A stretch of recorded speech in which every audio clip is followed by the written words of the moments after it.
drafts. These things are almost poems. I'm not entirely sure what they're about yet, but I'll take all input about anything like that. The first poem is, I'm an EMT, and so I see a lot of interesting things in the course of a day. I was just talking to Chelsea, and I said, I'm one of the few people who will walk into your home and rip your clothes off because you need it. I don't know how you want to take that, but it's the truth. If I come in and take all your clothes off, there's a darn good reason. Or people like me. And this one, right at the moment, this one is called 100. 100 years old, with veins like 40 miles of bad road, skin with the boot marks of 10,000 dreams, some that leave scars because they were never fulfilled, and others because they were. 100 years, and she has spent all her teeth in kisses, ransomed her hair for her soul. She has spun strong bone into gold. Her throat has sucked and swallowed every warm memory, every raw injustice, a pint of gin lucky and a smile. Eyes full of moonlight and moonshots stare straight through now, past into forever. This body she has used every day is worn from the inside out. She has tasted war, breathed poverty, prosperity, prejudice, and pearls. Gunfire and bonfire reside in her belly now, only as a tribute to the fallen. From her fingers to her lips, the movement of her hips, she has made dinner and promises. The schools, gardens, roads, bridges she has built are all within her, silent and populated by ghosts. The orchard of DNA that produced her button nose speaks in pictures that applaud her, slapping the walls with every running footstep. Shuffling paperwork whispers adulation, and she is on her way with me. Her purple and blue rice paper skin is wrapped in party-colored wires, a celebration that sings with the dancing leap of the heart inside. The medics know the rhythm, name the beat. The century of heart, that century heart kicks, only not as high as before. For the sun is closer at the close of day. As autumn veers left into winter, all she needs to do here is close her eyes, and it's all there. They're all there with her, again, at last. Wow.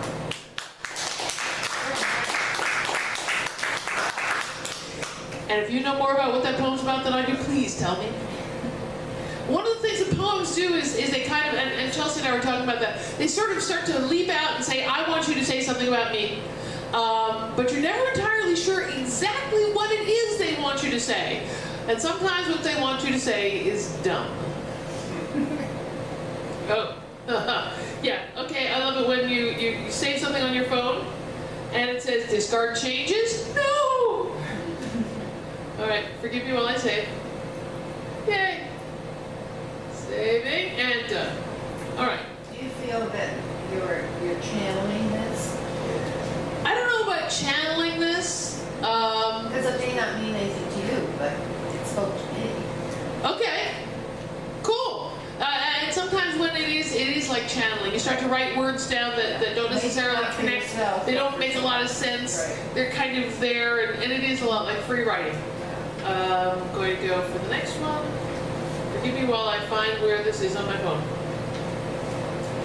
I think anybody who's written anything for a very long time finds that there are more poems in their I have to finish this box than there are in the actually finished box. Right, which means like 1 out of 5 poems actually gets done.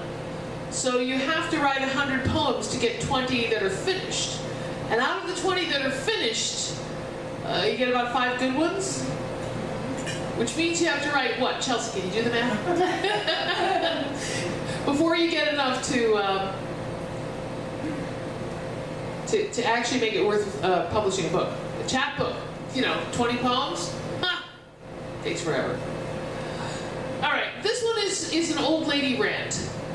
Because I'm listening to the radio yesterday, and they're talking about how a lot of younger people, especially people in startup jobs, are being hired on an as-needed basis. They don't get given a schedule. They get to call work and find out if they have made enough sales that day so that they can please have some time to earn a living, which just completely made me insane. So this is my old lady rant, and again, all input is more than entirely welcome. And I'm going to apologize for this up front because now I realize it's kind of pretentious, but here goes.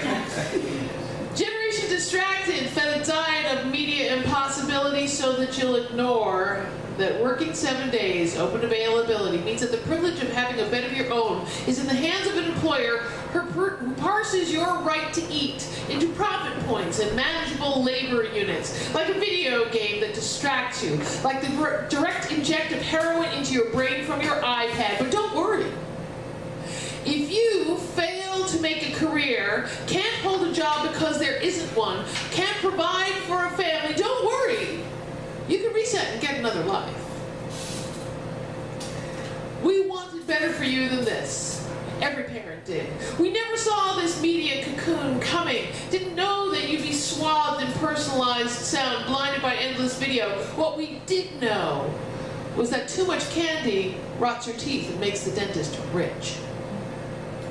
Let me wake you. It's not about Obamacare or whether or not Obama cares. It's not. This is not the first time. Sorry, I can't. I'm getting old, and look, bigger. Yes, bigger is good. I don't need cheaters. Okay, let me wake you. This is not about Obamacare or whether or not Obama cares. This is not the first time that this has happened. The right to live and work in dignity is an old fight. Your great-greats fought it with protests and fire and sometimes with blood in the streets. The difference is that this time, you've been sold a bucket of pride and sophistication. You've quantifiable, traceable, trackable, super connected. You don't have to leave your armchair anymore to gamble away your lifeblood, your talent. But the working you can rise from the fate of a cost center squeezed until it yields sufficient profit. Just get an education that buries you in debt, that makes you a debt-generating machine, a marketable commodity, while the professions are being ghettoized, isolated from the middle class, held out before you like a carrot on a long stick. And what are you going to do? Chase it? Tell me, young ones. When would you? How would you like to awake? Do you want cream and sugar? Or are you just going to smell that coffee? Oh, wonderful. Okay, like I said, old lady rant. Because sometimes grandma's got to kick you around for a while. Let's see, I think I have one more that's worth kicking around because it is a first draft. It's not a new draft, but I think I like it.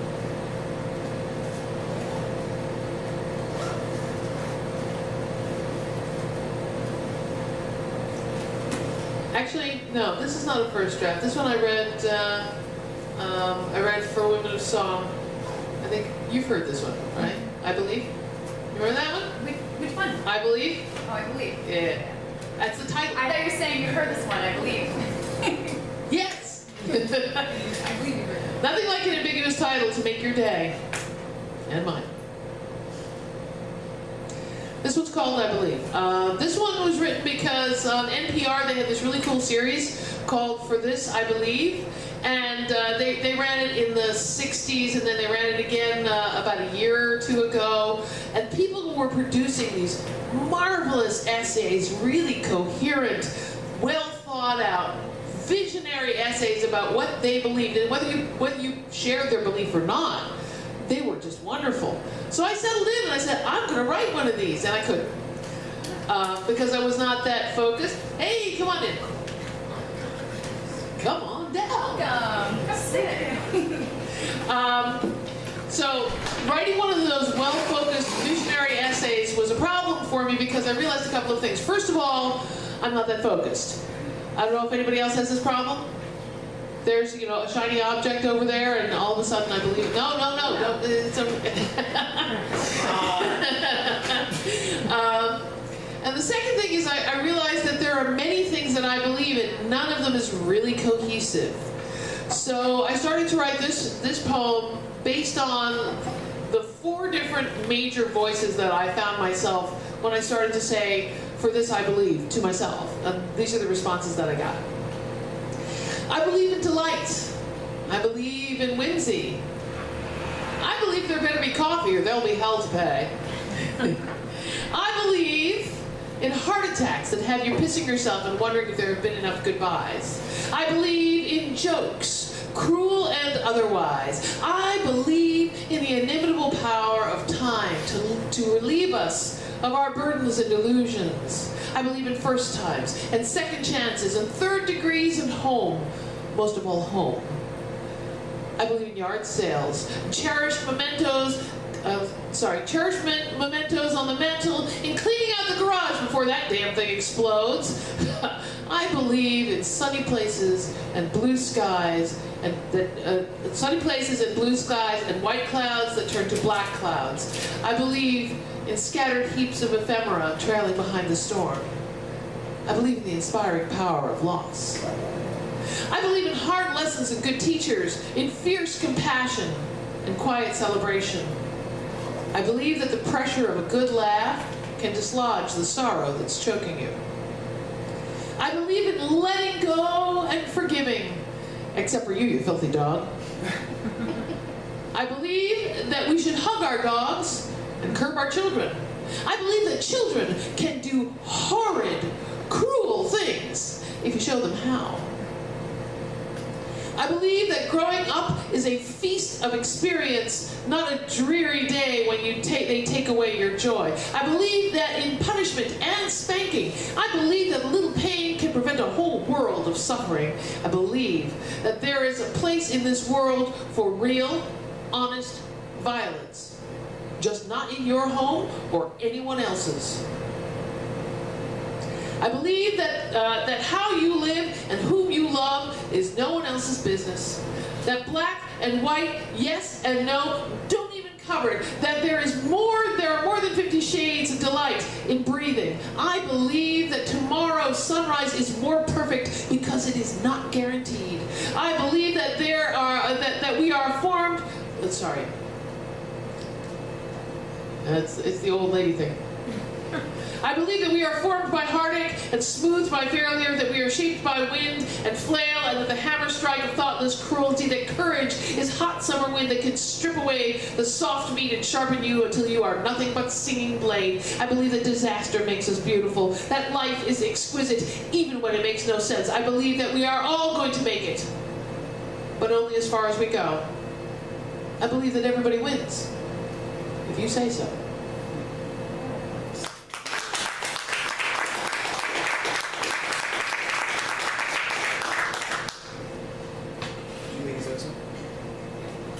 All good? Want to do one more? Yeah. Yeah, sure. I like the coffee poem. I just do. You have to do the coffee. I have to do the coffee poem because we're at a place and they have coffee and it's just awesome. This one. When sunrise finds me, I reach out for my liquid first light. I don't know about America, but I don't run on the crunch of a capped styrofoam bucket, sucking morning psych meds from the drive-through liquid machine. I am no caustic, keep your paw on, mama, housebound until the mind puddles into moo-moos of anxiety and arrhythmias. Won't even touch that watery Midwest cup of make it last until the next wagon train deprivation. And I don't want a cup that slaps me like an Italian. Brew me one that tickles my sleeping places and asks me how my mama let me leave the house dressed like that. Craft a cup that could birth a song, or a sonnet, or a revolution, Make it full of proud, cascading dreams, whirling, dark meditations on what must be that has never been before. Lift the bowl to your lips, a triumph of imagination over gravity, and sip the bitter, muddy dregs like tears, till all that's left in the cup is hope. No room at the top, please, and nothing to sweeten it. I want to taste every brown finger that has touched those precious cherries. Want to worship with the hands that have gifted me a cup of joy. Want to savor a road wash, swinging tons of cuppa on a crane hook. And when I breathe mountain clouds, I want to smell sweat and salted sea swell until my giddy breath gets a little thin between sips and makes my whole day glad.